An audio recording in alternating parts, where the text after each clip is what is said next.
ciclo de entrevistas en tiempos de pandemia. Recibimos a Sebastián Echarri. Seba, gracias por venir.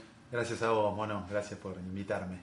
Siempre te veo con remeras con las que me parece a mí, es una visión personal, que siempre te representan, ¿no? Alguna vez te vi con una de Atahualpa, con una de Santiago Feliu, con una de Leonmar, del dúo La Trova. Sí, alguna vez escuché a Álvaro García Linera, ex vicepresidente de Bolivia, decir que las batallas simbólicas había que darlas desde todo punto de vista. Ajá. ¿No? Y ahí teníamos que entrar a jugar quienes hacíamos canciones, quienes escribíamos guiones de telenovelas, en los chistes en el barrio, en las reuniones de amigos. Y bueno, me impactó bastante eso. Creo que fue 2011, una época. Igual ya venía con esta idea de representación desde todo lo que podía. Claro. La canción y todo lo visual. Y bueno, eso del símbolo, del pensamiento, de invitar a la reflexión, no solamente con la palabra, con la canción, sino también con otras circunstancias, prefigurar de alguna manera. Claro. Siempre me pareció interesante. Y habla también de qué es lo que llevamos, qué es lo que invitamos desde la corporalidad, habla también de nosotros, de alguna manera. Sí, porque es un símbolo, pero bueno, uno ve una piba o un pibe con una remera del Che y hay algo que le pasa que entiende que a esa persona le está pasando eso también, ¿no? Sí, y también es una forma de decir, bueno, ¿será que caminar es estar del lado en que se está? Dijo un poeta amigo, hermano Antonio Pugliese. Entonces, bueno, también es una forma de decir, hay ciertas cuestiones en las cuales uno anda, ¿no? Y tiene que ver, una remera de Leonmar refleja lo colectivo. Claro. Una remera de Víctor Jara indica la rebeldía del canto latinoamericano testimonial contra toda opresión. Una remera de Atahualpa Yupanqui también significa la palabra, la profundidad, la metáfora, la búsqueda, también la rebeldía de Atahualpa. Entonces, bueno, a mí me parece importante eso, una de las cosas, ¿no? Sí, claro. Que uno lleva. Tampoco sobreestimar, ¿no? Llevarlo como más de lo que es. Claro. Sino ponerlo en el lugar que corresponde. Me gusta, sí, está bueno. Está bueno. Sumarlo a un sí, a un compendio, a un todo, ¿no? Sí. Un montón de cosas que suceden. Siempre te ha pasado de viajar mucho con la música. Y pensé en Santiago Feliu, me acordé del viaje que hicieron a Cuba, de ese encuentro musiquero allá con Liliana Herrero. ¿Cómo fue eso? Uy, bueno, desde el 2000 más o menos empezamos a viajar, desde un primer viaje que para nosotros fue intergaláctico a Coronel Suárez. Claro, era una salida. ¿No? Claro, era increíble ir a Coronel Suárez a tocar y que haya 80 personas esperándote, era como algo... ¿Era con el dúo La Trova eso? Claro, a los 21, 22 años. Entonces vos decís, eso fue impactante, entonces empezamos a tomar el gusto a viajar. A partir de ahí no paramos más, viajamos por todos lados, yo diría casi todo el país, a tocar, más de 1200 recitales, y es lo que también nos llevamos de todos estos años con el dúo La Trova, y también en el caso que salí solo o con otros trovadores a tocar por ahí, ¿no? Ese viaje a Cuba fue único, inolvidable, fue impresionante porque estábamos muy cuidados también, armamos un grupo con Juan Sardi, Marita Moyano y Sabrina Striebeck, un cuarteto, y fuimos con nuestras canciones de gira por la isla. Estuvimos 32 días, hicimos 17 recitales, entre otros, ahí tocadas con Liliana Herrero, bueno, en recitales en el Centro Pablo de la Torriente de Brau con Frank Delgado, con un montón de gente que tiene que ver con la trova, con Augusto Blanca tocamos un par de veces, con Pepe Ordaz, un musicazo, compositor, con todos los trovadores de nuestra edad. Tocamos en la casa donde vivió José Martí, en un aniversario de la muerte de Martí. Realmente fue una experiencia única. Cada día pasaba algo. Un día estábamos tocando con Augusto Blanca, el otro día con Liliana Herrero, el otro día estábamos visitando a Teresita Fernández en la casa, estuvimos 7 horas con ella charlando. Mirá. Un par de años antes de su muerte. No sé, otro día estábamos tomando un café con Omar Portuondo. Y bueno, la verdad que esas son cosas que no se olvidan más. No, claro. En ese momento, a ver, era como una experiencia más de las tantas que estábamos viviendo. nos pasó a los 4, ¿no? Porque Juan y Marita venían de viajar mucho por Latinoamérica, habían hecho un viaje de 6 o 7 meses. Es verdad, sí. En mi caso particular también venía viajando todas las semanas a algún lugar, ¿no? Al litoral, al Alto Valle, al noroeste, por la provincia de Buenos Aires. Entonces eso era algo un poco más grande de lo que ya venía sucediendo.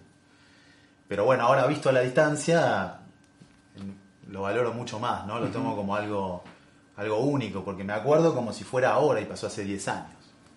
Después vinieron algunos viajes a Colombia, Bolivia, Brasil, pero ese viaje de Cuba fue como único, inolvidable. ¿Será que en los viajes no solamente la música irradia algunas circunstancias que tienen que ver con el crecimiento, no sé si intelectual, pero sí el crecimiento del artista y del humano, porque se nutre de un montón de otras cosas que le permiten hacer eso, digamos, la geografía, otras gentes, otras risas? Bueno, sí, los viajes y encontrarnos con otras culturas, otros territorios y otras realidades nos abren el pensamiento y también nos demuestran que vivimos mucho tiempo pensando que la verdad y la realidad es algo que está encerrado en una mirada muy acotada, ¿no? Claro. De nuestros recorridos. Si uno se pone a mirar cómo es la vida de uno cotidianamente, a lo largo de un año, qué trayectos hace, con cuánta gente se relaciona, ahí nos damos cuenta que tenemos poca oportunidad de pensar diferente las cosas. Entonces los viajes, los encuentros con gentes lejanas, con estructuras lejanas, con otras problemáticas, con otras virtudes, con otras alegrías, permiten limpiar un poco ese pensamiento y darnos un cachetazo de oportunidad. Claro. Digo, para pensar diferente, ¿no? Sí. Una de las cosas que más valoro es poder pensar las mismas cosas de formas diferentes. No me sale mucho. Muchas veces volvemos por los mismos caminos del pensamiento. Pero viajar y encontrarse con otras gentes y otras culturas nos da esa oportunidad. No significa que la tomemos, sino que nos da la oportunidad de poder ver el mundo con otros cristales o de otra manera, ¿no? Otra manera de ordenar lo cotidiano. Siempre que he viajado me ha renovado eso y me ha también llenado de satisfacción el hecho de volver a mi lugar, ¿no? Porque eso también es algo que disfruto mucho cuando viajo. ¿Y alienta o influye ese bagaje que uno trae de viajes? Vos que sos compositor, a la hora de componer, digamos, es como que es un ejercicio contrario al viaje, ¿no? Es decir, es un viaje pero interno, a puertas cerradas, ¿no? Como ¿influye ese bagaje que uno puede juntar por ahí? Sin dudas. Sí. No, sin dudas pasa eso. He compuesto mucho de viaje y también a la vuelta de los viajes largos y significativos. No sé, recuerdo un viaje al noroeste en donde hicimos 11 recitales en 10 días, que fue... hubiera estado bien si hubiese sido en San Miguel de Tucumán, Aguilares y un par de ciudades, pero no, fue en Tucumán, Salta y Jujuy. Claro. Lo cual fue un poco osado porque siempre llegamos una hora antes de tocar, después de 5, 6, 10, 20 horas de viaje, y fue sacrificado. Pero esos viajes así, movilizantes, sí, han generado muchas canciones. Creo que las canciones mejores que me han salido han sido después de viajes y de encuentros, ¿no? Me ha pasado eso. Y además porque uno se encuentra con otros compañeros y compañeras que cantan y que tocan y que hacen música y que muestran otros caminos de composición, y uno dice, a ver, mostrame esa, qué buena canción que hiciste. Entonces uno se retroalimenta con otros compañeros y compañeras del camino y termina desarrollando un paso más, ¿no? En el desarrollo de la composición propia. Uno sabe más o menos por dónde puede ir, pero cuando se nutre de diálogos, se deja pregnar, ¿no? Por las miradas ajenas un poco, entonces se da también la chance de ir modificándose. Claro. Es un poco lo que decía Paulo Freire con la praxis, ¿viste? Sí. La reflexión sobre la acción para transformar lo que hacemos, para volver a reflexionar y volver a transformarlo. También porque si no, uno se termina aburriendo de sí mismo. A mí me pasa eso. Claro, está muy bien. Hablamos de viajes. ¿Cómo ha sido esto de estar encerrado desde marzo? Con ese pensamiento, con esa idea, con ese trajín no realizado, y además con esta instancia de estar con la UNMAR trabajando, de la virtualidad, digamos, ¿cómo te las has arreglado en estos tiempos? Bueno, este año fue un año muy especial. La verdad que no sufrí mucho el tema del encierro en sí. Desde muy chiquito siempre fui de encontrar los espacios para poder pensar, meditar, trabajar sobre estudiar, sobre cuestiones personales que después ayudan para interrelacionarme, ¿no? Entonces, en ese sentido, no me resultó tan difícil. Por otra parte, fue una pandemia en donde no estuve tan aislado, en el sentido, no por el contacto claro. Riesgoso, sino Sí, porque sí. estuvimos haciendo mucho en forma colectiva.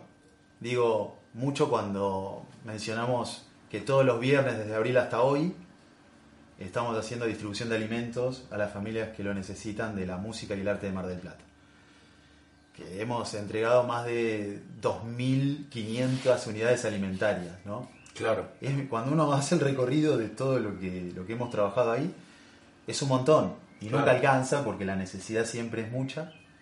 Pero la verdad que no me he sentido muy solo ni aislado, porque estuvimos permanentemente trabajando, no solamente en la UNMAR, sino en la FAMI, que es la Federación Argentina de Músicos y Músicas Independientes, con organizaciones de todo el país para encontrarle la vuelta, o evidentemente no lo logramos, pero tratar de encontrarle una vuelta para que no nos caigamos tantas personas de este barco, ¿no? Claro. Así que bueno, fue de mucha creación en ese sentido, de aprender a trabajar con otras vías, las virtuales. Es increíble hoy tener, no sé, decenas de asambleas por Zoom todas las semanas. Es increíble pensarnos así. Hace 7 meses ni imaginábamos que íbamos a terminar de esta manera. Y también un poco con algo de abstinencia también. Claro. Respecto de justamente los viajes y respecto del encuentro cuerpo a cuerpo, ¿no? Porque el abrazo, la empatía, el mirarnos, el reconocernos, es irreemplazable. Es definitivamente irreemplazable.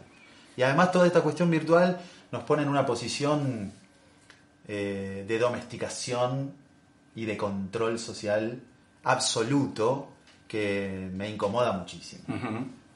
Me incomoda muchísimo, la verdad. Porque es como una profundización de ciertas lógicas de opresión, y para el arte es la precarización al punto máximo de nuestro trabajo, ¿no? Antes estábamos recontra precarizados y ahora ni siquiera hemos sido considerados como trabajadores. Claro.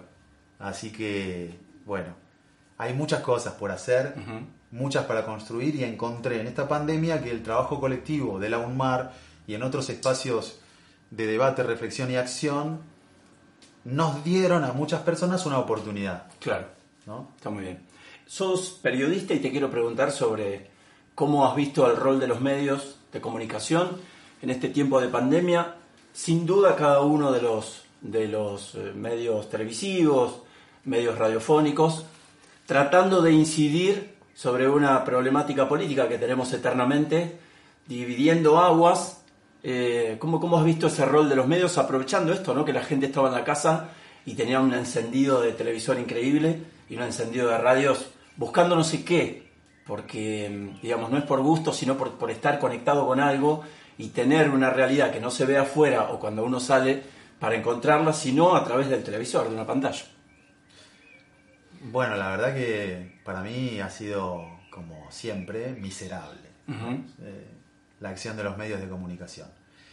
Igual hay excepciones, ¿no? Por supuesto, no podemos generalizar porque claro. Hay, no sé, medios comunitarios que trabajan muy bien, hay programas específicos en algunos medios que independientemente también trabajan muy bien.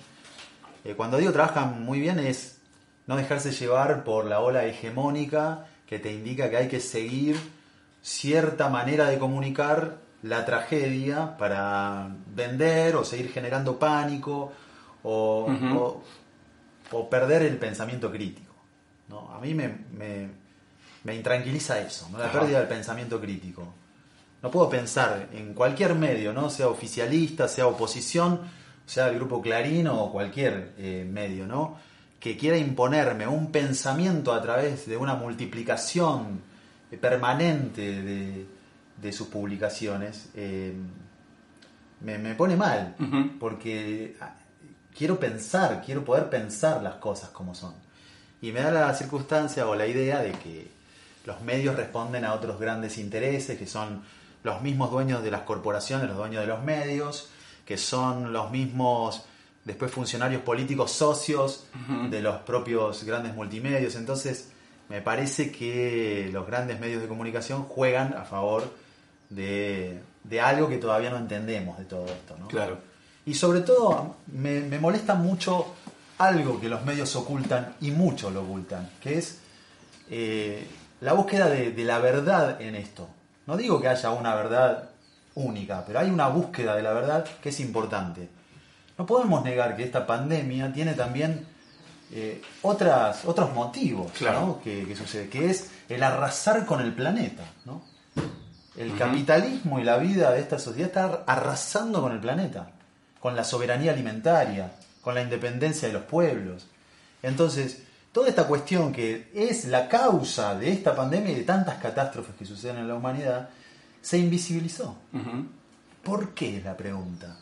¿Por qué otra vez los grandes laboratorios hacen un negocio de una pandemia? ¿Por qué sucede eso de nuevo y los medios de comunicación son cómplices en general, ¿no? De eso. Uh-huh. La verdad que a mí no me gusta eso. Por eso abogo por otro tipo de periodismo, otro tipo de comunicación que tiene más independencia, que tiene otra búsqueda y que tiene más participación de la gente común, las asociaciones civiles, la comunidad organizada, las sociedades de fomento, quienes trabajan en el territorio, ¿no? Esas son las personas que tienen que hablar. Ya hablaron demasiado, claro, los dueños de todo, uh-huh, ¿no? Los que incendian las sierras de Córdoba. Ya hablaron demasiado. Son los dueños de todos los multimedios, los dueños de todas las tierras y los medios de todas las empresas, los dueños de todas las empresas. Entonces, ya es hora que tomemos otro tipo de relación con los medios, que construyamos redes alternativas, que las fortalezcamos y que nos posicionemos de ese lugar contrahegemónico. Sos docente de música. ¿Cómo ves el espectro de la gente que estudia, las personas que estudian música hoy día o que venían cursando en este último tiempo, por lo menos hasta marzo? ¿Cómo ves las posibilidades de proyección de un músico en esta sociedad que tenemos armada? La pandemia fue terrible para la música, como para todas las artes, porque hubo mucha gente, las bandas dejaron de ensayar. Todavía hoy, 6, 7 meses, 8 meses sin ensayar. En Mar del Plata hay aproximadamente 2.000 proyectos musicales en funcionamiento. Esa cantidad, que es muy grande, ya sabemos que la música es dialógica, que es encontrarse con un otro, con una otra, y hacer música en un estado vibracional alto, ¿no? Que se sale de los problemas mundanos, ¿no? De esas miserabilidades que hablábamos anteriormente. Nos ponemos de acuerdo para vibrar en otro espacio-tiempo, ¿no? El tiempo es otro ahí cuando hacemos música. Entonces, esta pandemia nos ha imposibilitado encontrarnos y también generó un problema para la música, porque al no haber recitales o posibilidades de tocar, también mucha gente empezó a hacer menos música. Claro. A veces esto de tener una fecha, de saber que hay un objetivo, que hay que juntarse para llegar bien afilados musicalmente a una presentación, hace que toquemos más y mejor. Uh-huh. Entonces, bueno, creo que ha sido complicado. Igualmente el arte, la música y todo el arte siempre es inherente al ser humano, ¿no? No puede haber existencia humana sin arte. No puede haber una existencia humana sin arte. O sea que la reconstrucción es posible, aunque sea a largo plazo. Totalmente. O sea, nunca se va a destrozar del todo, a destruir, y tampoco esto es para siempre. Se va a reconstruir de la forma que sea, porque así somos. Uh-huh. El arte y la resiliencia es casi un sinónimo. ¿Te ves ahí? Sí, me veo. Está un poquito manchada la foto, pero me veo. No recuerdo cuántos años tendría. Tenía muchos sueños, muchas ilusiones. Jugaba al ajedrez. Uh-huh. Mucho, y según Carrascal, que era mi profe de ajedrez de aquel momento, que presidía la asociación. Carrascal, ¿te acordás del apellido? Sí. El nombre no recuerdo. porque le decíamos Carrascal. Yo Claro. tenía 8 años, ¿no? Y me acuerdo que empecé a jugar al ajedrez y, no sé, a las semanas él se había entusiasmado con esto como un semillero. Era, ¿no? Entonces me hacía jugar torneos, me hizo representar a Mar del Plata, yo no entendía nada. Mirá. Jugaba bien, me gustaba mucho jugar al ajedrez, pero me gustaba más el fútbol, la verdad. Entonces, una vez estuve una semana en Chapadmalal representando a Mar del Plata en un torneo, creo que era nacional, no sé qué. Eran 4 tableros y lo recuerdo porque estuve una semana jugando a la pelota porque tenía cancha de 11 para nosotros. Claro. No sé, de chico nunca tuvimos ni pelota, ni cancha, jugábamos en la calle ahí entre un árbol y la pared. Así que de repente tener una cancha de 11 ahí, tener cientos de pibes y pibas ahí jugando era muy conmovedor. Y además, este niño de 8 años tenía muchos sueños, ¿no? Ujú. Muchos sueños de los cuales todavía muchos de ellos permanecen. Ajá. ¿Cuál, por ejemplo? Y por ejemplo, hacer algo que pueda servir para que las personas vivamos mejor, ¿no? Ujú. Un poco con el tiempo le fui encontrando una representación a eso, que es el camino hacia el buen vivir. Que debe ser colectivo, no puede ser de otra manera que no sea colectivo, que tiene que ser con otros y con otras. Y bueno, en aquel momento soñaba con eso. Fuera de joda, cuando yo tenía 8 años, esto no te lo conté nunca. Hacía levantar a todos mis amigos del barrio los domingos a las 8 de la mañana, y me daban bola, para entrenar porque queríamos fundar un club de fútbol, Claro. ¿no? Ya tenía Entonces, una insistencia de chiquito. me levantaba a las 8 de la mañana Sí. y dábamos Todo vuelta a la vuelta. manzana, Claro. estaba toda la vecindad durmiendo y nosotros corriendo 8 vueltas a la manzana porque había que estar en forma Claro, hay que para ganar. jugar contra los pibes de la otra cuadra. Claro. Al sábado siguiente. Así que desde muy chiquito tenía como esas mañas y esas Ujú. cosas. Y recuerdo también como sentirme muy bien. Yo de chico tuve muchos problemas físicos, ¿viste? Me Ujú. operaron unas 30 veces, estaba cada 3, 4 meses en una cama, 3 meses, 4. Entonces fue como bravo porque salía, jugaba todo y de repente 3 meses adentro y de repente Claro. otra vez con clavos y de repente operaciones y después tutores y fue hasta los 19, 20 Mirá. años viviendo así. Qué Entonces, dificultad, ¿no? Porque cuando uno es chico lo único que quiere hacer es estar en la calle y con los amigos, ¿no? Sí. Doloroso, además. Sí, fue muy doloroso, pero la verdad que jamás renegué del todo lo que fui viviendo. Me parece algo milagroso. Creo que todo lo que, no sé, lo que siento que soy, tiene que ver con todo lo que me ha pasado. Inclusive los dolores más profundos, las pérdidas más profundas, los dolores físicos más tremendos. Ujú. Los agradezco, sobre todo porque me enseñaron a sobrevivir, ¿no? Claro. Sí, yo creo que soy un sobreviviente, Ujú. como somos casi todas las Sí, personas, claro, más claro. después de una pandemia como esta. Claro, es verdad. ¿Y la guitarra cuándo llegó? Y la guitarra llegó, al principio era algo que no me gustaba, porque yo quería jugar a la pelota, Sí. o sea, ya lo expliqué, ¿no? Sí. De chiquito. Quería ser Batistuta, Sí. ponele. No, jugaba de 8. Ah, de 8, Sí, de 8, 10, por ahí me gustaba. Entonces, a los 12, 13, los pibes del barrio dejaron de jugar y se empezaron a tocar la guitarra. Y yo no entendía qué estaban haciendo, ¿entendés? ¿Por qué mutaban? ¿Qué es eso? ¿Están locos? Me decía. Claro. Así que bueno, como empezaron, no sé, los chicos del barrio, Emiliano y Ezequiel Bernardo, que son Ah, mira. todavía son muy amigos míos, los quiero mucho. Ellos Eran- tuvieron una guitarra y la Claro. compartían ahí un poco. Empezaron a ir al conservatorio, entonces como los seguían todos a ellos, y bueno, empezaron a varios a ir al conservatorio, que después abandonaron los 3 Sí, meses, sí. como pasa siempre a Sí, los sí, 14 sí, años. claro. Como me pasó a mí 3 veces hasta que pude Claro. entrar en el camino Claro. del conservatorio. Y ahí empezó, al principio con un tecladito, después Ujú. cantaba.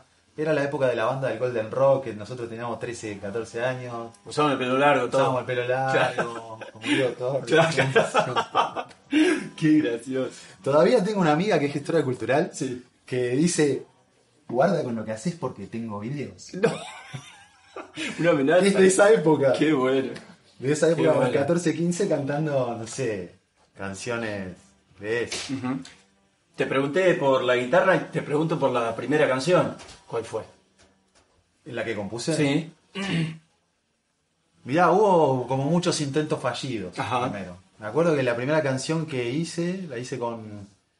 Mirá qué paradoja, justo este año lo tengo todavía como alumno en el IPA, en Espacio de la Práctica Docente, con Mariano Villafines. Ajá. Siempre fue un músico de tocar covers en los bares, viste, De defenderse, ser autodidacta y cantar con mucha actitud. Y la verdad, me acuerdo que habíamos hecho una canción para un amor perdido, eso. Bueno. Y después esa canción, no sé, me la olvidé, desapareció, era una porquería como un montón de otras que siguieron. Claro. Y que todavía sigo haciendo. Claro. Hay algunas que quedan y un montón que Claro. que no se sabe, que están ahí, que no fueron elegidas por nadie, ni por mí, ni por la sonoridad, ¿no? Pero la primera canción que superó esa barrera autocrítica y también la audición de mis compañeros cantores fue Entre Honor y Capas. Me acuerdo que era una canción que hice para excombatientes de Malvinas. Mirá. Esa fue como la primera Entre canción. honor y capas. Sí. Sí, también con mucha inexperiencia desde todo punto de vista. Yo empecé a estudiar música mucho después de empezar a tocar. Entonces nosotros aprendimos 3 acordes y estábamos tocando en un bar. Claro. Es así. Claro. Entonces, después... Y no les iba mal, aparte. No, es muy extraño. Claro. Es muy extraño el camino Sí, claro. que tuvimos nosotros. Porque estudiamos bastante de grandes, nosotros ya a los 21, 22 ya estábamos girando por ahí. Y empezamos a estudiar, yo empecé a estudiar a los 28, 27, música. Claro. Había estudiado guitarra Sí. eléctrica, había estudiado alguna cosa con un profe particular. Y después sí estudié mucho con Silvio, ¿no? Claro. ¿Por qué? ¿Por qué digo con Silvio? Porque... Te iba a preguntar, porque fue como, ¿no? Aprender No, con él. Con Silvio era algo tremendo porque era... En ese momento todavía existía el cassette, ¿no? Cuando teníamos 18, 19 años. Entonces, con la dificultad que el cassette tiene, iba segundo a segundo sacando nota por nota, sin conocer nada de armonía, nada de nada. Entonces ahí ya empecé a poner, mira esto para acá. Y después lo probaba, y no me suena, a ver, no, tiene otra nota más, a ver qué sonoridad. Entonces empecé a distinguir por audioperceptiva una sonoridad de 4 o 5 voces en el armado de los acordes. Y así lo fui construyendo. Claro. ¿No? Entonces, pasaron muchos años, hicimos como 5 años un ciclo semanal sobre Silvio Rodríguez. Entonces yo estaba todo el tiempo sacando canciones, segundo por segundo, arreglo por arreglo, de su guitarrística, de sus modos, de sus canciones. Y ahí aprendí un montón. Yo creo que aprendí mucho ahí. No digo más que en el conservatorio, porque no está bien decirlo, no podría compararlo. Pero sí tuve un entrenamiento que después, bueno, cuando uno va creciendo... Sí, falta de tiempo también, ¿no? La falta de tiempo, esto de tener tanto trabajo, de encarar muchos proyectos, pierde ese gusto por el sentarse, escuchar, sacar, esa gratificación, ¿no? De sacar exactamente lo que estás escuchando. ¿No? Y también uno pierde las ganas de ser como tal, ¿no? Claro. Porque eso de sacar las canciones como eran y demás, también tenía, supongo, algo de me gustaría ser como Silvio, me gustaría ser como Santiago Feliú, me gustaría ser como, no sé, como algún otro músico compositor. Entonces, después uno empieza a ser uno mismo y empieza a gustarle ese camino, ¿no? Decir, bueno, ahí se construye una identidad y eso es lo mejor que nos puede pasar. Cuando uno empieza a construir una identidad y alguien te escucha y sabe que es tu música sin que nadie lo anuncie. Eso es muy lindo que pase. Seba, gracias. Gracias, hombre.